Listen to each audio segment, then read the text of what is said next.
Welcome, gamers from around the globe. You've dropped into the best place for Game Pass news. That's right, it's the Game Pass Tracker Show. This is episode 150, recorded live Thursday, April 25th. I'm Nick Metzger here with the best dang co-host a guy could ever have, Mr. Sean Abbott.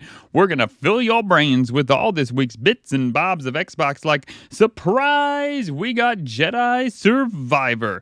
Jedi Surpriser. Anyways, Fallout 4 update available now, and we're going to talk about the games we've been playing and probably a little bit more about the Fallout show. You better sit down, buckle up, because Game Pass Tracker Show is one crazy ride.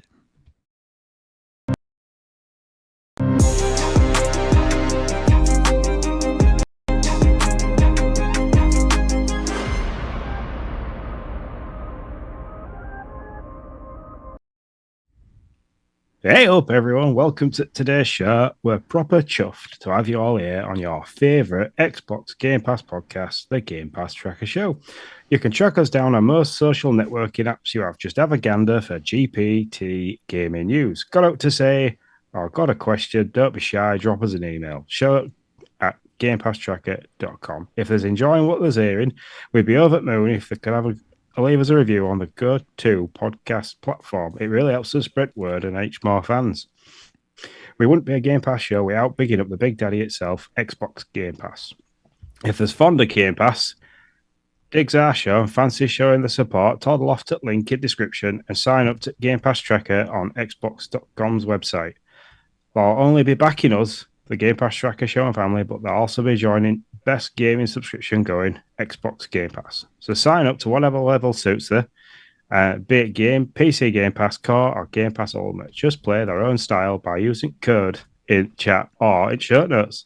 They'll be helping us keep on creating top-notch content we have to make for you and our Brill fans. So without more ado, Nick, let's get stuck into Game Pass headlines.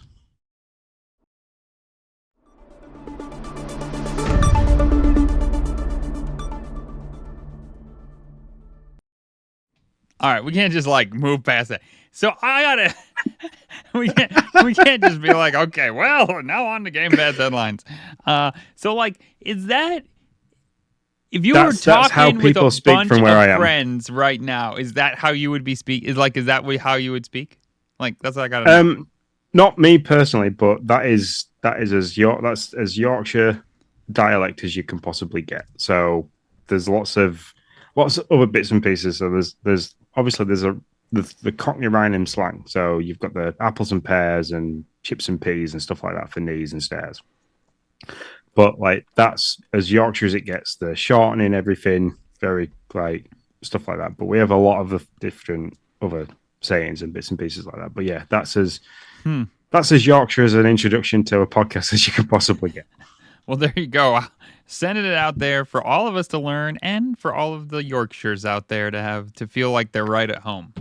All right, moving on to Game Pass headlines. Out this week, April 23rd, Ayodin Chronicle, 100 Heroes. I said that already. April 23rd. It's out everywhere. That was Tuesday. And then out today, a whole swath of games. April 25th. Another Crab's Treasure, which, man, I really wanted to get to this before the podcast, but there's just no way. It's available everywhere, out now. And then the Fallout 4 Next Gen update, available on console and PC, also out now. And then the big surprise, what? Star Wars Jedi Survivour. Out now, available on the EA Play console. So basically Game Pass Ultimate or PC Game Pass. Fantastic. I am very excited to have all of these out now. Another Crab's Treasure is a Souls-like, everybody knows, Jedi Survivour, and then Fallout 4 Next Gen update. So, Sean, what is coming out next week? So next week, we spoke about these last week. Is Manor Lords, that's coming out on Game Preview, but that's coming out on PC only. And as we alluded to last week, Manor Lords is a medieval survivor strategy game, which is why it's sat quite nicely in the PC Game Pass realm, because it's going to be one of those games that you have to play with a mouse and keyboard rather than scrolling around with a cursor with your analog sticks. And then the next game that's dropping on April 30th is Have a Nice Death. And that's coming to everything, cloud console and PC. And it's a dark, charming 2D roguelike. You play as an overworked death who, reaping the souls everywhere. His employees have gone AWOL, completely thrown off the balance of all the souls and ruining his vacation plans. So, you've got to pick up where they left off and basically reap souls. Reap the soul. But yeah, that's coming out April 30th. I mean, that sounds like a really crazy game to play. Mm-hmm. Yes, yeah. I do agree. And then we talked about it last week, but you Game Pass core peeps, you got new stuff coming out as well. You have the Deep Rock Galactic Critical Corruption Season 4. That also wins the title for the longest name. Super Hot Mind Control Delete, which Sean is super excited for. And Wreckfest, also which Sean recommends. I'll be. I like it. Look how he did that. I'll be here all week. So yeah, all out on Game Pass Core. The quarterly drop. Yeah, I'm telling you, I can do this all day long. The Game Pass quarterly drop, just for you people. I'm gonna go back in my hole now. I'm gonna go back in my shell. Yeah, what people need to remember is we're dads, so we there's a lot of dad jokes that we enjoy, and puns and plays on words. Mm-hmm. Yep. Mm-hmm. I do it just because my kids hate it so much. So, anyways, I agree. So yeah, all out there for your Game Pass core people. The newest announcements that we've had is the two that we've already spoken about. So we got Jedi Survivour and Fallout 4's next gen update has dropped. So they're the two newest announcements for Game Pass that you're going to get this week. Hopefully looking forward to a few more because what we've got there on the dock only spans till April 30th. So we obviously got the May the 1st and everything from there onwards. But for games that are leaving on April 30th, 7 Days to Die, Besiege, EA Sports, NHL 22, Loot River, Niku, and Ravenlock. That's one of my games. And by the sound of it, Nick wants to get to that one before. Yeah, I do want to play around. It's only like a 3 or 4 hour game, and I'm loving these 3 or 4 hour games right now.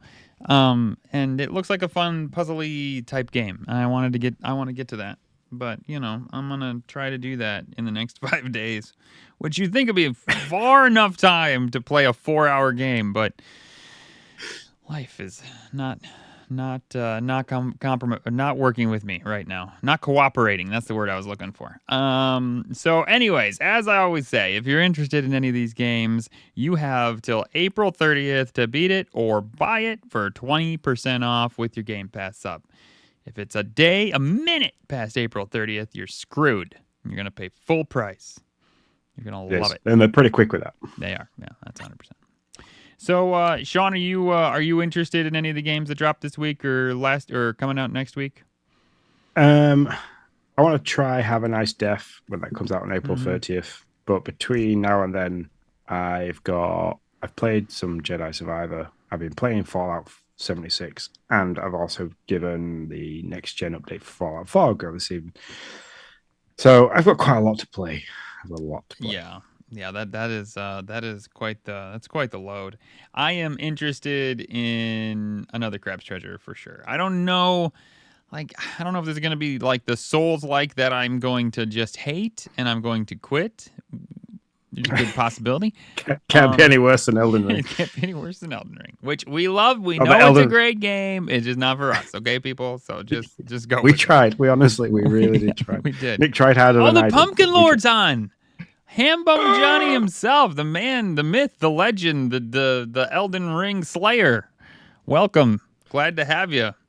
Yeah, I played the entire game through Hambone Johnny. That's how I look at it. I mean, we had our little chat, and he was like, "Yeah, I beat this guy, and I'm like, "I'm still back here with the cat." So F you. At least you got that far. I couldn't get past the gatekeeper thing person. So, you know. Yeah. So that's right. Yeah, you say Elden Ring, it's like the bat signal for Hambone Johnny. He's like, I shall come. I shall be there for you. So, anyways, yeah. So I really am interested in another Crab's Treasure. Like I said, it's cute, and I know it's gonna be like hard. It's like, but I'm interested to see how hard. The thing I hope it doesn't have is like all of the systems. The systems just add another layer onto Elden Ring that I just can't wrap my head around. You know, like how many fingers do I need to upgrade my weapons? And I just hope it's hard, and I pick up a shell, and I can use whatever I want as a shell. Yeah.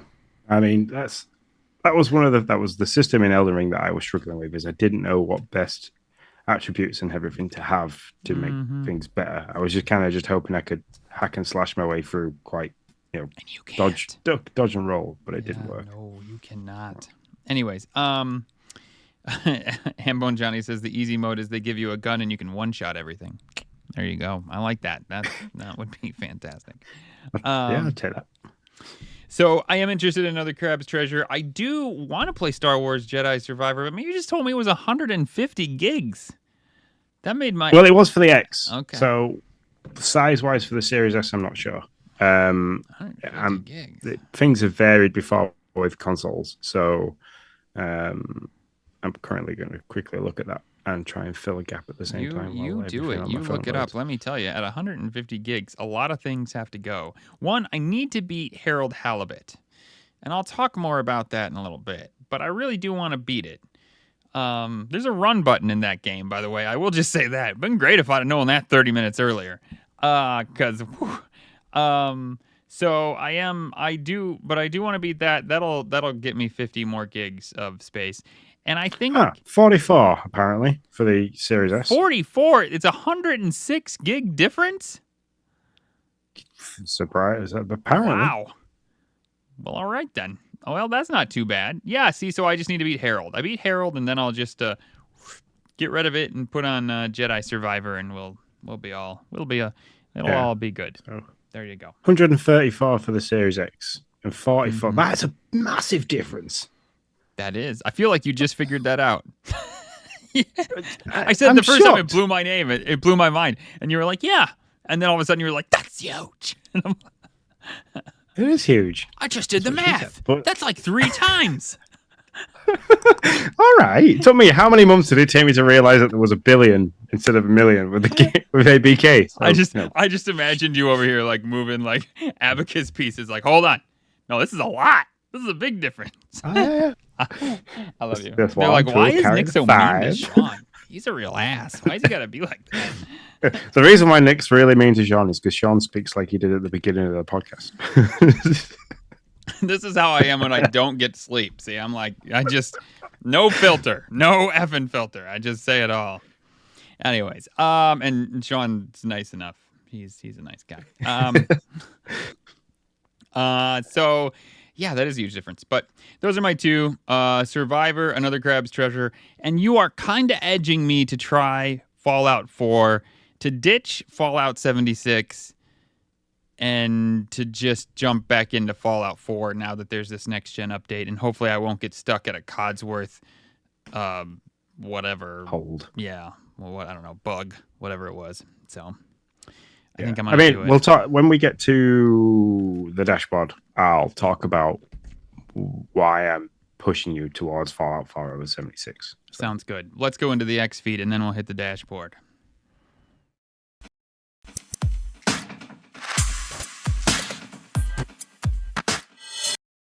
The X feed's where we talk about our top stories, news bulletins, and our feature story. We have 3 top stories. The first one, Fallout London suffers a delay, and the developer wasn't even told about the Fallout 4 update. Tell me more, Sean. Yep. So there was going to be a guy called Ian Carter who was part of the development team for Fallout London, which was going to be built within Fallout 4 as a mod on the back of the actual game. Um, they've kind of, as exciting and as really nice as it is that we were getting this next gen update for Fallout 4, it's ruined like the years of work they've been putting into this, because Fallout London was going to be built on the back of Fallout 4. It was going to bring a whole new landscape, whole new missions, characters, NPCs, enemies, and stuff like that. All different kinds of outfits and everything. Um, you know, it was all there and pretty much ready to go, and they were going to drop and release this on April 23rd this year for the PC, which has now passed. We're on the 25th, so 2 days ago it should have dropped.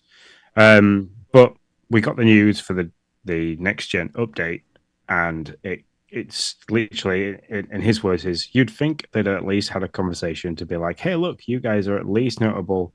You're not official, but let's make sure we don't ruin this for the fans. They've been making this for 4 years. They've been putting a lot of hard work into it. And I think they showcased it at one point and showed it off. And it looked really good. It looked really interesting. But Bethesda kind of, at the last hurdle, I've turned around and basically shot them in the foot and said, no, you can't cross the line.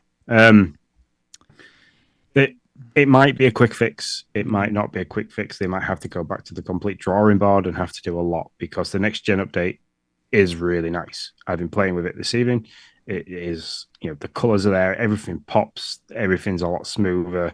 It doesn't look as washed out as it did when I played it on the Series X compared to how it looked when it first came out on the gen that it released on, which I think was the Xbox 360. Not 360, no. Xbox One. So, yeah, there was a massive upgrade for that. It's just a shame that obviously bringing the update means that they've then stunted the growth of Fallout London. I don't know if they can do a backwards compatible thing where you could run the previous generation and still play Fallout London without having the next gen modification in there. I don't know how fixed that is. That's something that maybe they might be able to do. So, yeah, it's interesting. So I'm following the rabbit hole here, and so kind of reading and catching up and looking at it. So we knew that Fallout 4 had an upgrade for quite a while. It was supposed to come out in December, and then they delayed it into 2024. We didn't know when. I guess the kink is that Fallout London didn't know that this upgrade would affect their mod. Is that the catch?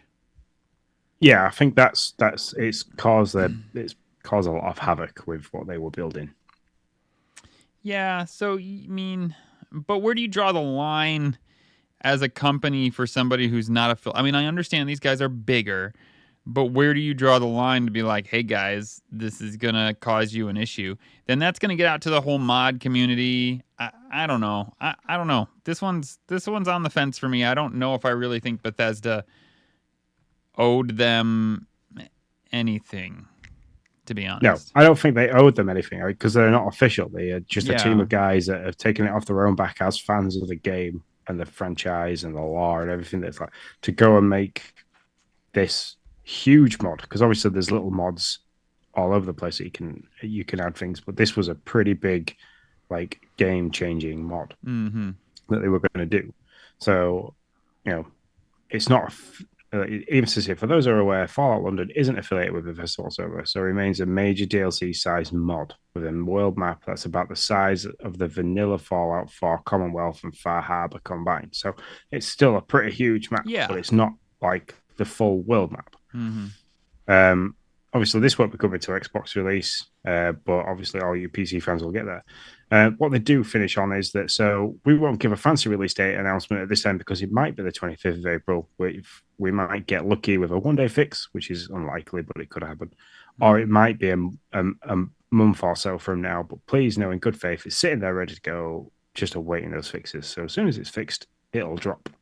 So they are going to work on it. They are going to obviously look at how it affects them. I don't think it should take much, but I have never really done much when it comes to development of games and modifications. So, Yeah. Well, with my extensive research, Sean, I think that I know shit about it, but I'm sure they'll get it done. yeah. No, I mean, it is a bummer for them. I can understand like their angst, but I also am like, well, you know. So that is Fallout continues as a add-on to this story. Fallout continues to dominate on Xbox as Bethesda reveals incredible player numbers. What are those player numbers, Sean?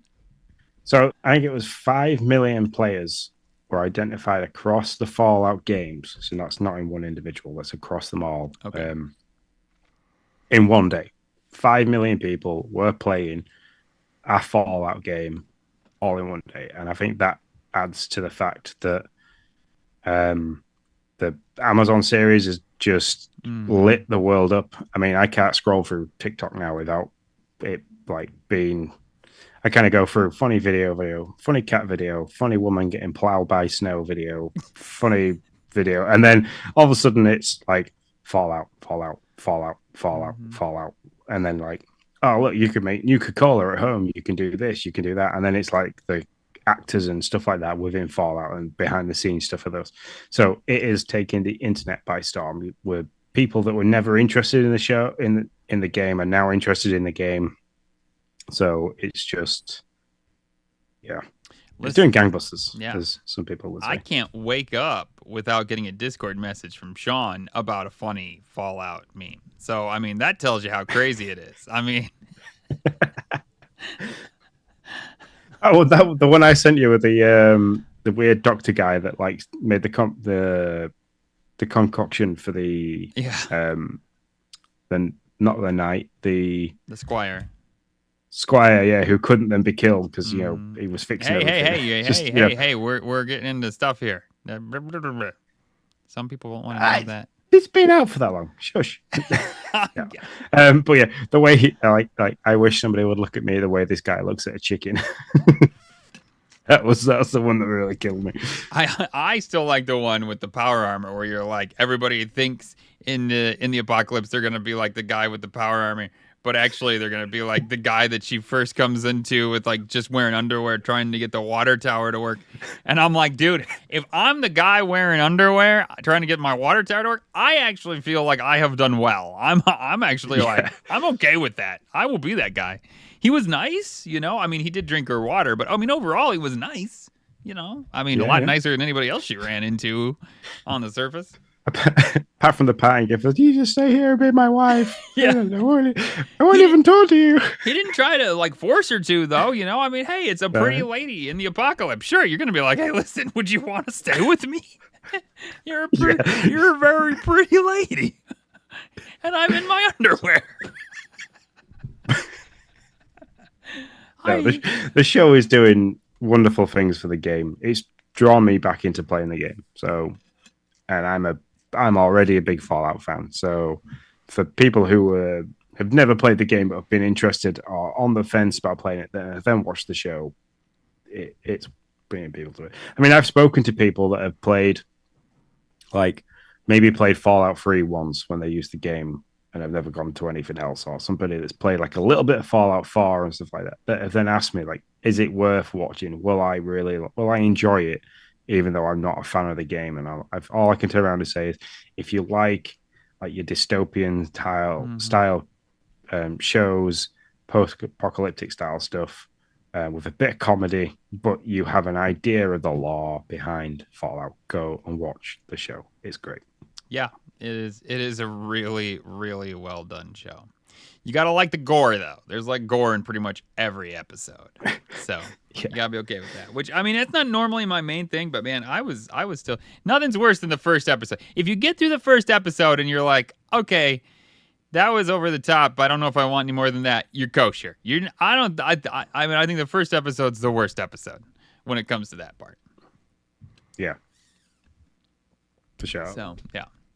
All right, so it's dominating. It made me download 76, but I never actually played it. Now I think I'm just going to delete 76 and play 4. Story number 2. Xbox games are enjoying a positive upward trend on PS5? That's impossible. I thought everybody on PS5 was going to boycott Xbox and never play it.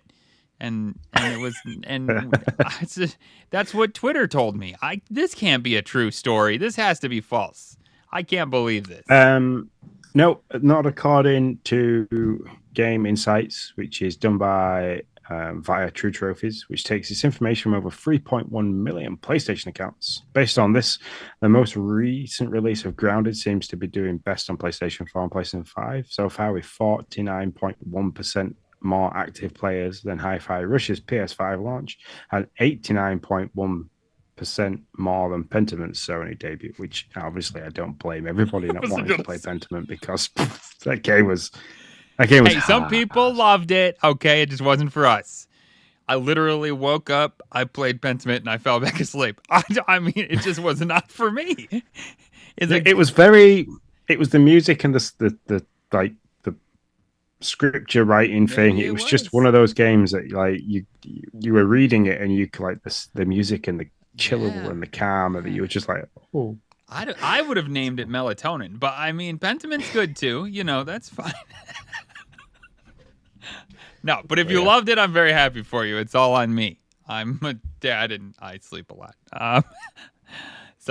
Good job for PS5 choosing Grounded. That's you guys are smart. That game is fantastic. Obsidian did great. The one I'm looking forward to, and it says here, like with Sea of Thieves being on the horizon, I wonder what's going to happen with that game because it's a huge hit on the Xbox, and with Skull and Bones being the here and there game for that kind of genre, I think Sea of Thieves is going to do massive when it hits PlayStation.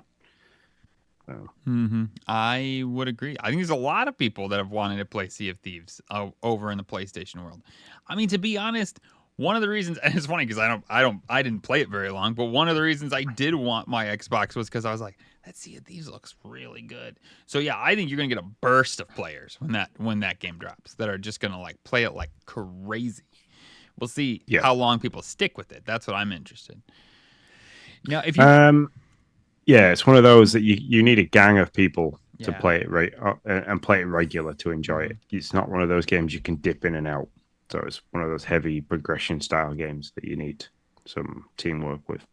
Now, can you go at least through that's my feeling. All this extra content? Like, I remember the Pirates of the Caribbean stuff. Is that all still available? Can you do that like right now? Like, it's not one of those. I don't think it's one of them where like once the season finishes, they wipe that content. That those quest lines, I think, are still available and still there. Okay, I think. You think? Fair enough. I hope, because that was a really good quest line. That was, yeah. So, I mean, I played it with you and I didn't have any sound and my buttons weren't working because we were trying to stream it and it was awful. But I mean, from what I was able to ascertain, it was really good. You basically carried me through the entire thing because you were like, Nick, why are you always like 5 seconds late every time you swing? And I'm like, I don't know, man. I'm trying to figure this out.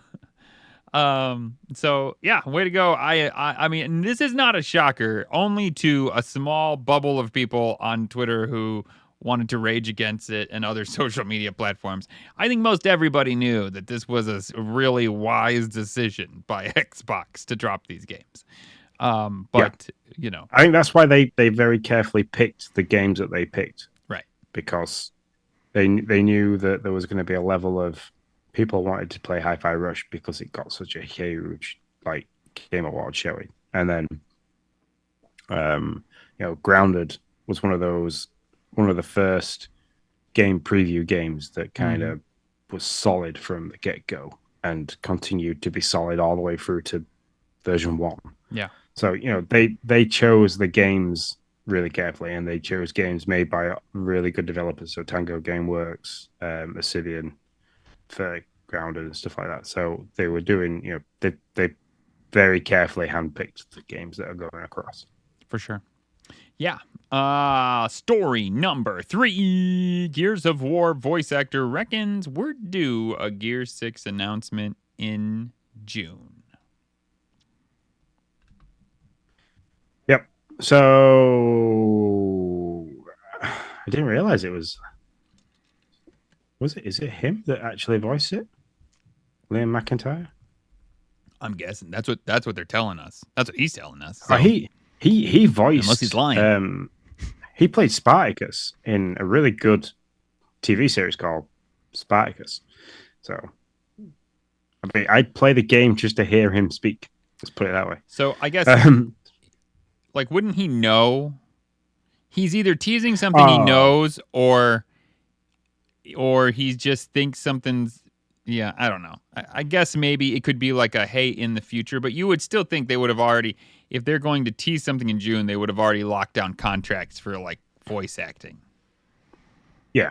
I think this is a tease. I think he's been told to say something. So Yeah, I just could see back. that. Anybody that's interested in the game would be following him. So it Yeah. kind of it sparked somebody writing an article about it. So it's definitely some stuff. Yeah, I mean, I'm Yeah. not a voice actor, but I would think even if you're teasing that the game is starting in development, you think you'd want to like know who your voice actors were going to be. Not that they're like acting right now, but they would have at least been like, "Hey, there's a game coming. We're working on this. We'd like to get, are you available?" Yeah. So, but I don't I know. mean, the article says this isn't a confirmation by any means. Even the actor himself, Mr. William McIntyre, seems unsure about the developers' plans. However, they have already one big rumor that Gear 6 will show up at Xbox Summer Showcase this year, and the correlation have been spotted to make some pretty big Gears related hires recently. So all roads point towards some kind of June reveal. So Sounds good. Very excited to see what happens in June, as always. yep, All right. I'd like to go back to the franchise. I don't think I'd like to play the games I've already played previously, but I'd be happy for some Gears of War action. Yeah. Well, we had 3 stories and we listed 3 stories. Those are our top stories this week.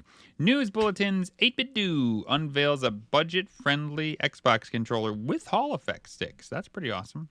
And if you're in the UK, the Xbox Series S toaster drops to the lowest price ever. You better pop out there and get it, or else you'll be Oh, what burnt. is the lowest? I didn't even.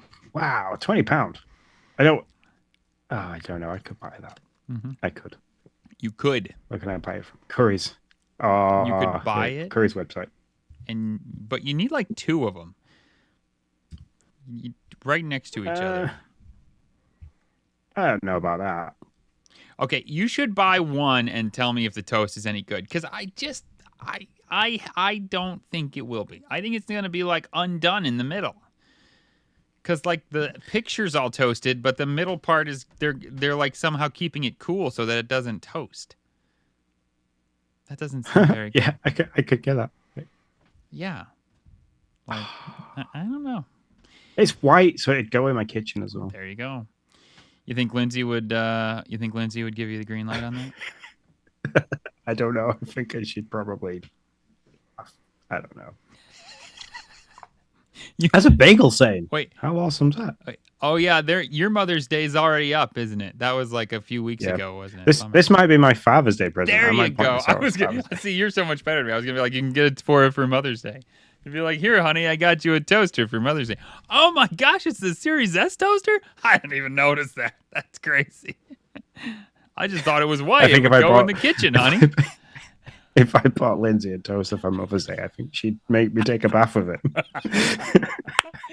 The whole time. Hey, look, I bought you this toaster for Mother's Day. Ah, you bought yourself a bath bomb. The whole time you'd be like, dear Lord, I pray that they've got the double circuit working. Here we go. Okay, sorry. That's morbid. My bad. I know my RCD works. I currently have an issue with my oven, so I know my RCD works. There you go.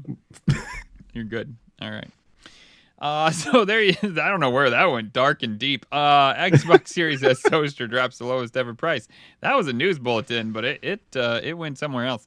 So there you go.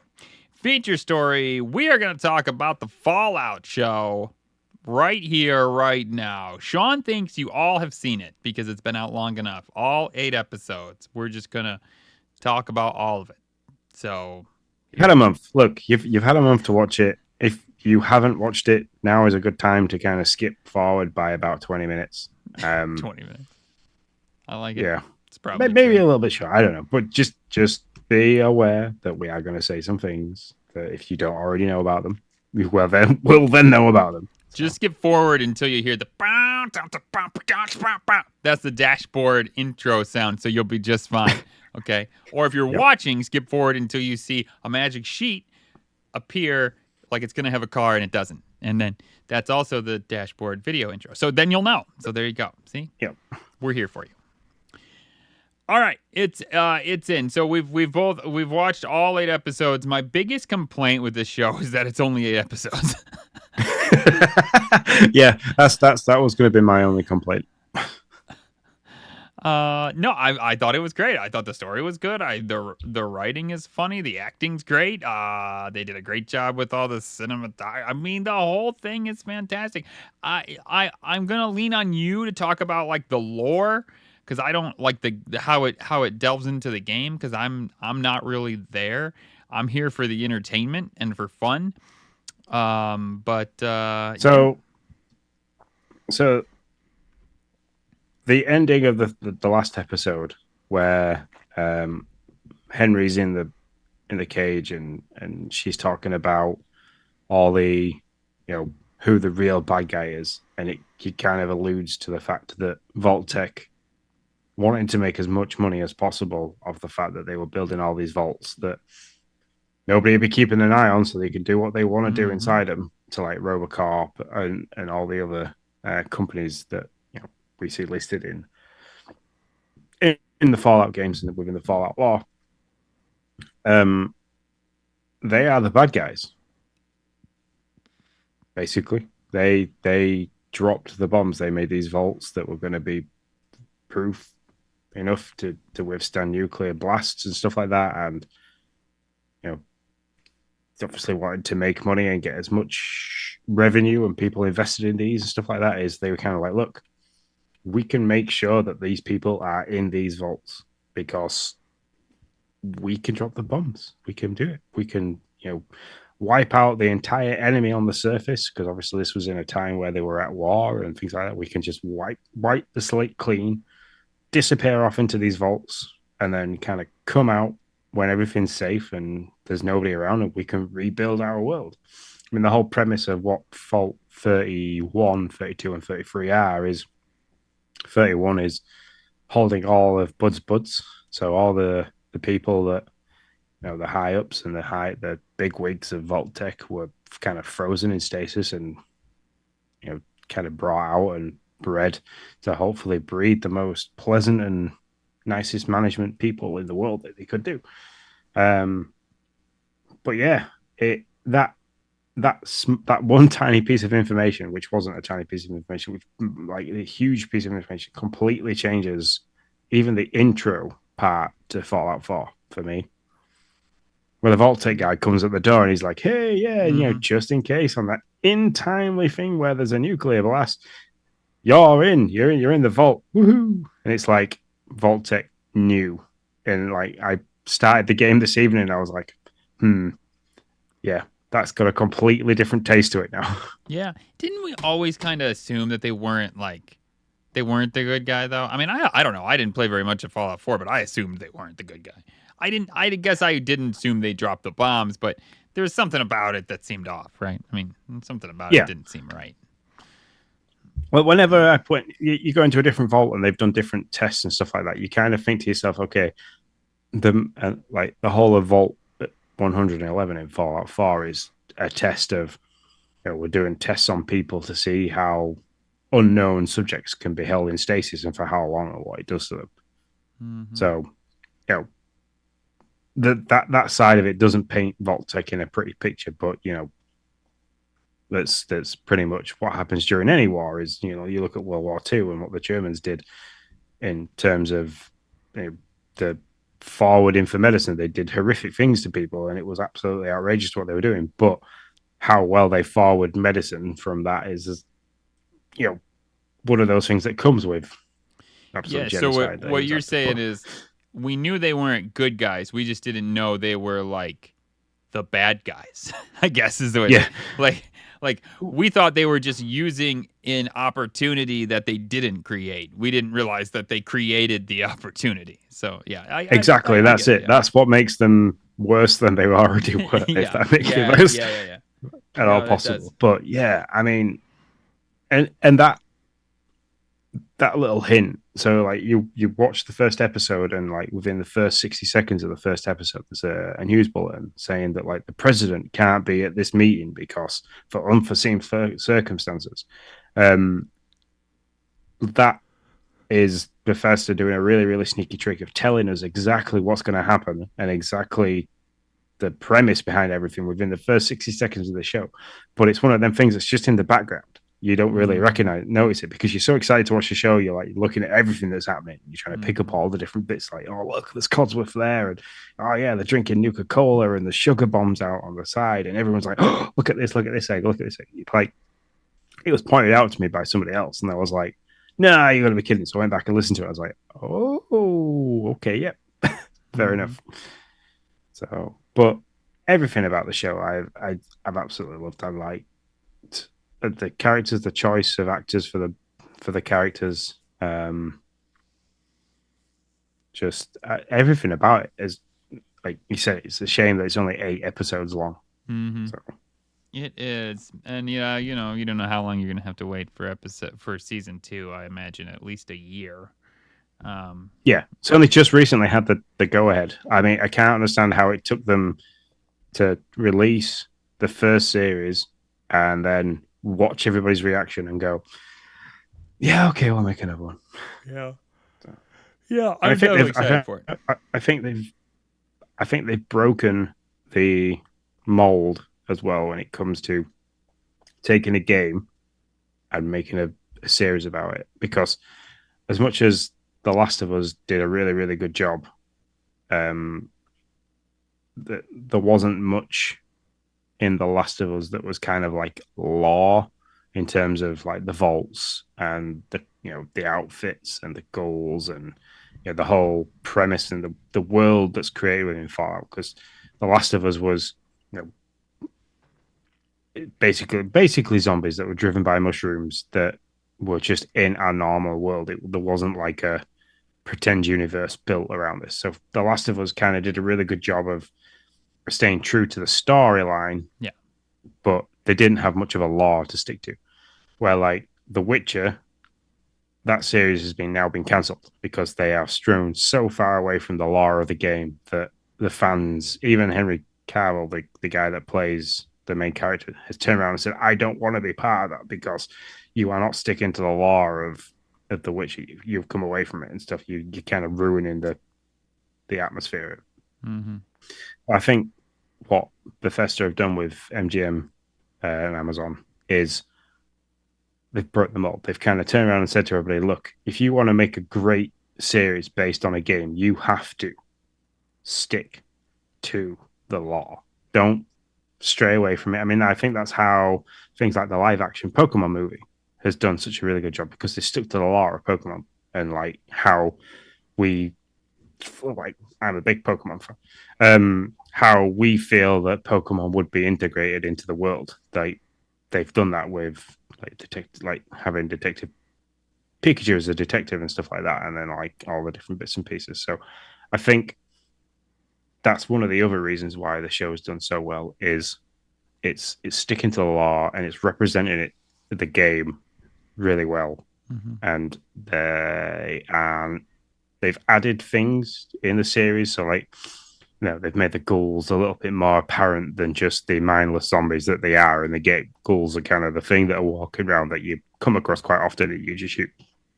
But like to have a ghoul that's not a mindless zombie that is quite intelligent and quite driven and objective driven is interesting as well. So yeah, I think you're right. I think it's you have to stick to the environment, the lore that a video game has created when you're doing that.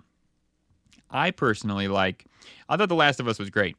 For me, it was great though because I had never played The Last of Us, so it was a brand new experience for me.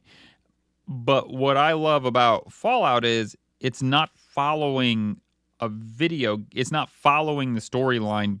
I don't know. Not that Last of Us followed it beat for beat, but it's not following the storyline of a video game. It's taking the lore, sticking to it, and then making another story and adding to that history of lore and doing it in a way that it doesn't like screw up everything that was before it.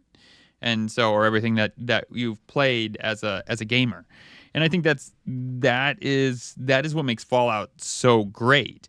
It adds to the story. It adds to what you know, like you've been talking about, but it doesn't like make everything, doesn't muck everything up. And so I think that's one of the great things that they've done. And Halo kind of does that too. I think to some degree they're adding to a story, to the lore and the history of the environment. Although I know Halo fans might disagree, but you see, that's where I agree with you. I think that they've done a really good job at adding a level of depth to Halo that wasn't there from the game, but have brought across the characters and the lore and all those bits and pieces and how Cortana works and fits. I think they've done a really good job of pulling all that in, but adding so much depth, giving Master Chief a bit more personality in it, and you can kind of understand who and what he is rather than just this masked killing machine. Mm-hmm. So, yeah, I love it. I think I've said it on this podcast. I know I said it to you. I don't know if I said it on the podcast, but they need to just go hog wild with Halo environment. I mean, stick with the lore, stick with the history. Don't screw it all up, but have some fun with it. Give it to some crazy, some other studios. Give it to Obsidian after they're done with Avowed. Let them do some fun stuff with it. It doesn't always have to be the Master Chief. The environment they created is pretty awesome. I mean, I don't want like Halo tennis, but I mean, we don't have to go like Mario kind of crazy, but but I think they could write some pretty cool stories just in the environment. Yeah.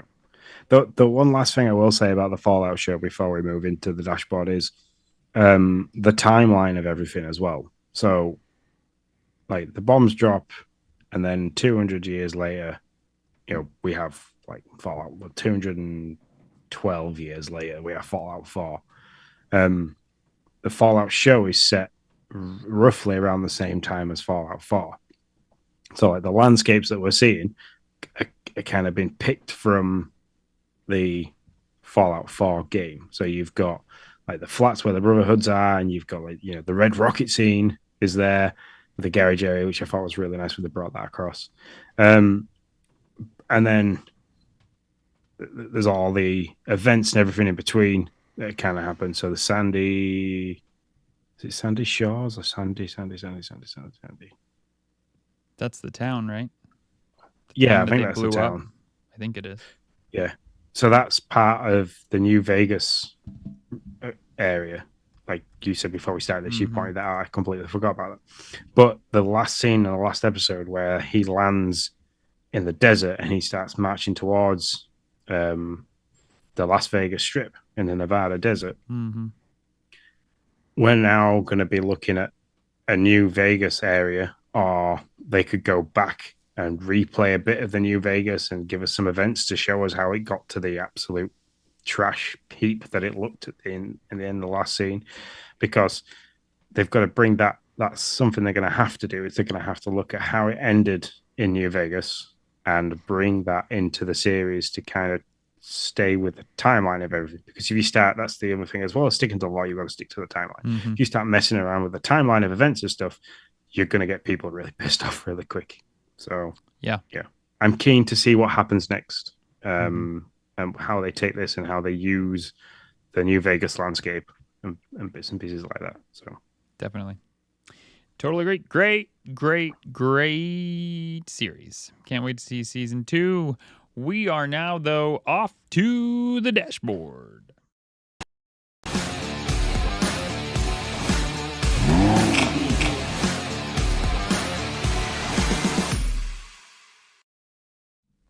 The dashboard, where we talk about games we have been playing, games on our docket that we want to play, and 5 or 6 squirrel events somewhere in between there. Sean, what have you been playing? So this is now my opportunity to say what I've been playing and why I'm swapping what I'm playing. Yeah. So I started out playing Fallout 76. Um, I played it for a hot second a few years ago and didn't get on with it because it was new, it was hot, it was fresh, but I was late to the game, so I wasn't at a really good level. I was getting smashed to pieces by what was veteran players there who were massively higher level to me. Um, and it felt like everything was absolutely flooded. It felt like the landscape was flooded with too many people that were trying to just constantly be dicks in the game. They have weeded that out, either because people have fallen off, which I don't think it's a case because at one point there was like 1.1 million people playing it at the same time as me. But I wasn't coming in.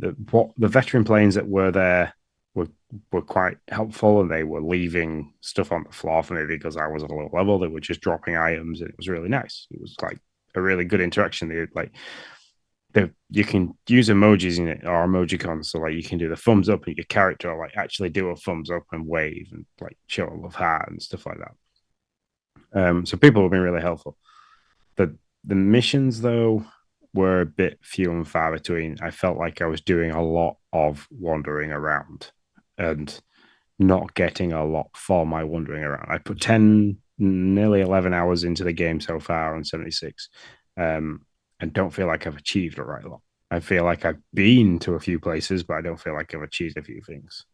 And then the constant, like, this event's happening, or, this mission's happening, and trying to keep on top of the daily events and the weekly events and stuff like that. It was getting a bit too much. This is one of the reasons why I don't like an online style game all the time, because it just sometimes it can just it can become too much, especially when you're trying to learn how the game is as well. So like the leveling up system is completely different to Fallout 4. Like in Fallout 4, you blast a few things, you level up, you pick your perk within the special category. So strength, perception, endurance, charisma, intelligence, agility, and luck.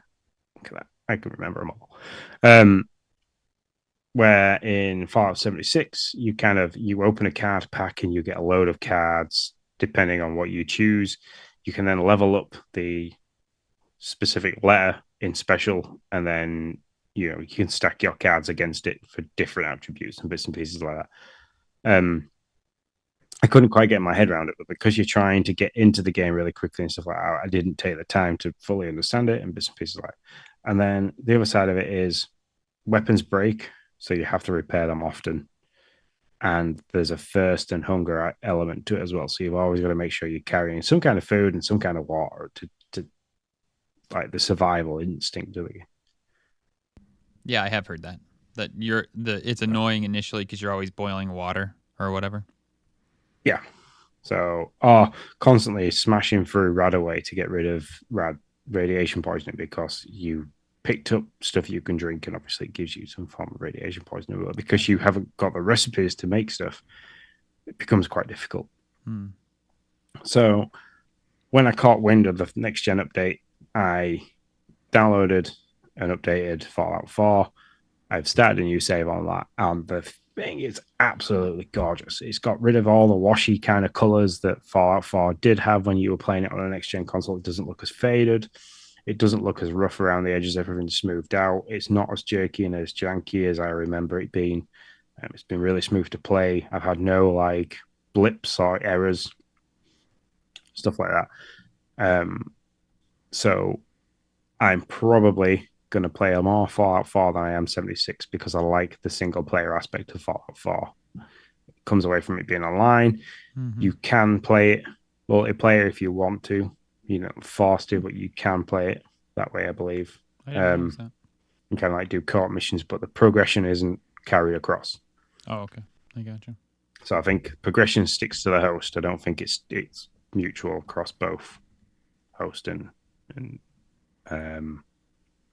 visitor. So yeah, so I've started a new Fallout save, which was nice to delete that really long play that I had. I don't think I'm going to do what I did last time I played it, where I got to a point where I had like 4 or 5 different saves depending on which faction I was going with. I'm gonna just play it and then choose a path and go for it. So Nice. yeah, but so far enjoying it. Again, because it's added the colors have changed. Like the graphics look a lot better, and the way it plays and smooth. It's just like playing. It's playing a new version of the game. It's really nice. So Well, I look forward to hearing more of your Fallout journey. yep. Before I started Fallout 4, I played a little bit of Jedi Survivour. The game's really nice to play. Really good graphics, flows really well, plays really well. The combat is a bit sporadic, but for me, I haven't ever really played much of a Star Wars game for battles and fighting and stuff like that. So if it's something that if it plays like any other one where you kind of like hack slash dodge block, use the force to drag, like you've got all them components to kind of work in, stuff like that. So I'm finding it a bit difficult. But the story's nice. The like running around the parkour kind of things of the traversing the environment is really good. So like the climbing is really cool. Like you can wall run across stuff. You can do a Jedi Force double jump and stuff like that. It's quite nice. And the skill tree system is quite easy. You use meditation spots to recover health and increase your skill tree.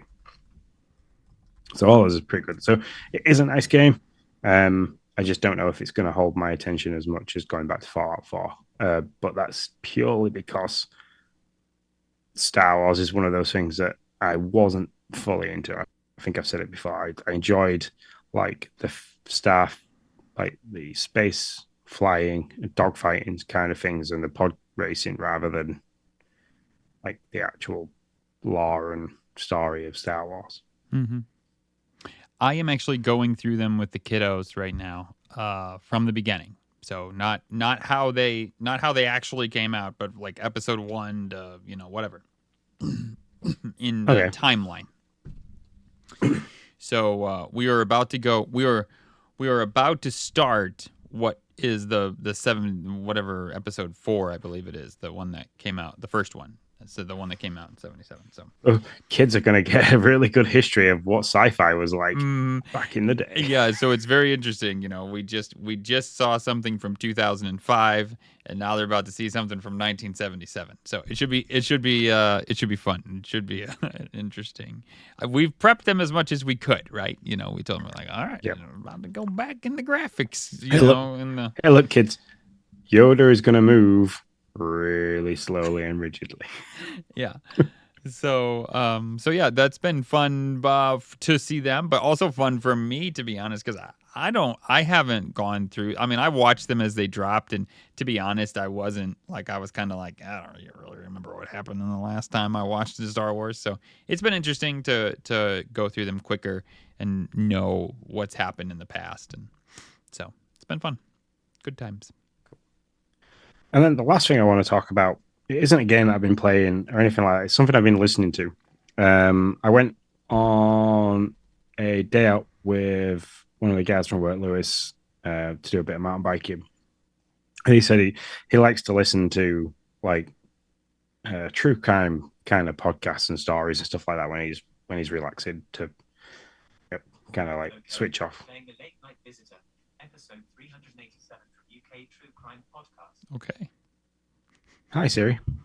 So anyway, he was telling me about stuff he'd been listening to. He says, I was listening to one thing and how like Spotify works, and it kind of smart shuffled into something else. And he said he kind of woke up and he was listening to this podcast story, and he was like, oh, what's this like? What on earth has Spotify done here? And then, like you said, as he started listening to it, he was like, I actually really enjoyed this.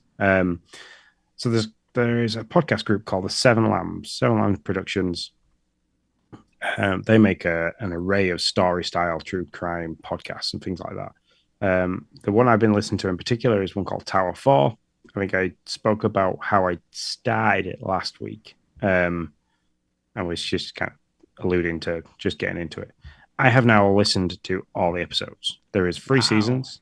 I think there is 10 episodes per season. Season 1, like the episodes are going to last like half an hour. But as you get into like season 3, the episodes are lasting like an hour to an hour and 10 minutes per episode. And there's only 6 episodes available at the moment for season 3. The guys are pretty good at keeping people up to date on their X feed. So they're saying like to make an episode is about 40 to 50 hours work to make one episode. Wow. They've got 4 more episodes to come for season 3. And episode 10 of season 3 is going to be a 2-hour long spectacle. 40 to 50 hours.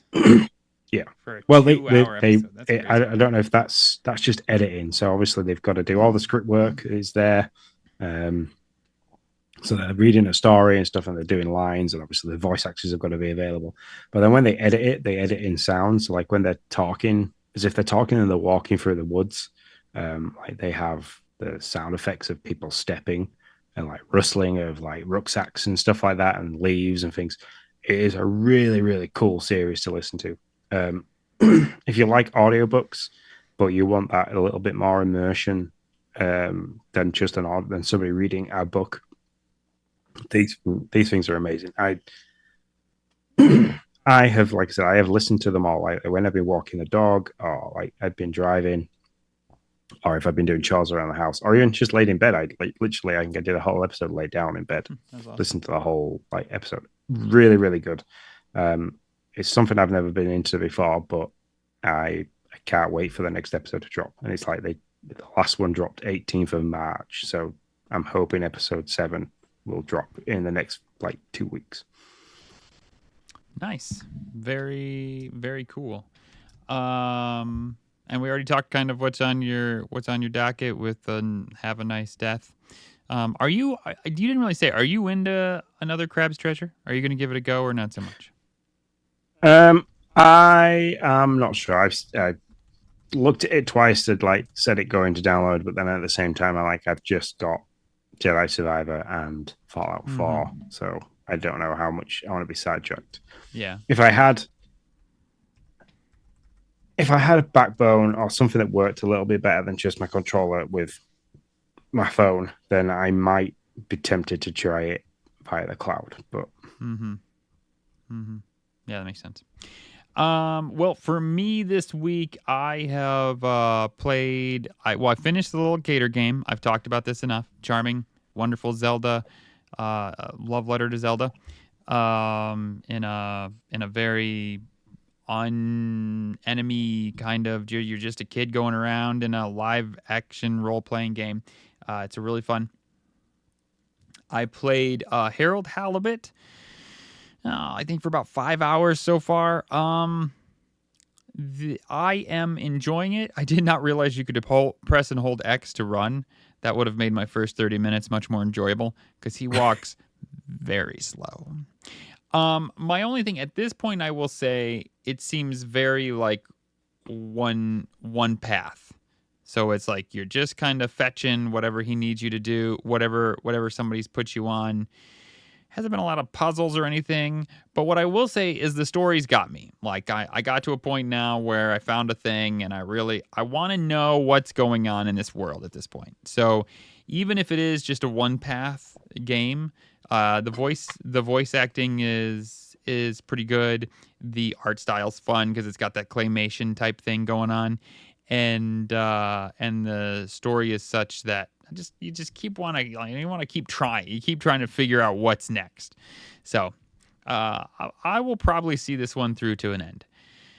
I also beat Figment. This is a Wayback Machine, man. This came out on Game Pass a long time ago. This is not a new drop. I've been eating away at it, slow but sure. And it's only like a 5-hour game, but I've just been playing whenever I had a moment and there wasn't anything else I wanted to do. I played Figment, and they're actually Figment 2. I've got it downloaded now. Is on Game Pass as well. But it wasn't when I downloaded this game 100 years ago. And so it's like a top-down 2.5D hack and slash. Like there's not much here. You're rolling. I think you got 2 separate like strong and weak attacks. But it's all in the story in this game. It's all about your courage, and you've lost the courage to be courage for. You're like almost view it as like a Psychonaut-esque type game where you kind of like go into this guy's mind and they're trying to wake up courage because there's been a traumatic event happen. You're like, well, you're needed. And you're like, I haven't been needed in forever. You don't need me. And then so now there's like nightmares and all kinds of like fear and depression and anxiety, and they're all fighting, and you got to try to get your way into his conscious and make him like have the courage to fight through this this event.